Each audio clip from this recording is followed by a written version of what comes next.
पहाड़ों के दरमियान छुपा वो शहर जिसको मनाली कहा जाता है। चोरों ने वहाँ गुफाएं बना रखी थी और वहाँ पर अपना जीवन बसर कर रहे थे।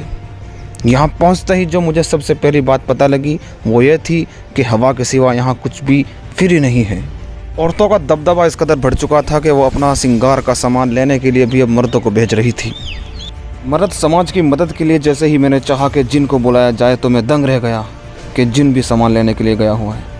ये वही इलाका है जहाँ भीड़ का हिस्सा बनकर लोग अपने आप को कुल समझते हैं और नदी बार बार कह रही है कि जाओ बर्फ़ में जाओ और गाड़ी बुक करो।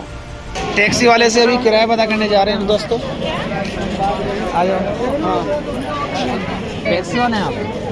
नहीं मैं तो घर इतने स्मार्ट बंदे टैक्सी चलाऊंगे फालतू में यार। देखो इतने स्मार्ट बंदे खड़े हैं। इन खूबसूरत सी वादियों में मेरे साथ साथ 150 करोड़ लोग और सुकून को तलाश करने में लगे हुए थे जो कि कहीं गुम हो चुका था। पहाड़ों पर इतनी सारी कॉटन को देखकर मैं पागल सा हो गया था और बिजनेस आइडियाज़ मेरे दिमाग में इस कदर भर चुके थे कि मैं अमीर होने ही वाला था।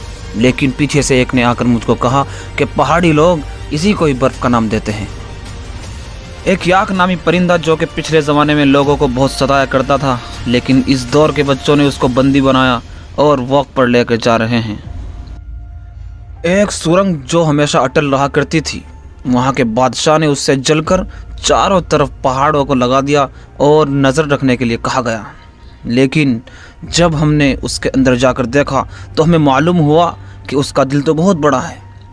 बादशाह को जैसे ही मालूम हुआ तो उसने अपने शिकारी कुत्ते के ज़रिए हमारे ऊपर हमला कराने की साजिश रची, लेकिन हम वहाँ से भाग निकले और भूख लगने पर नमकीन में नींबू डालकर खाने पर हम मजबूर हो चुके थे क्योंकि हमारे चारों तरफ कुत्तों का एक झुंड फैल चुका था।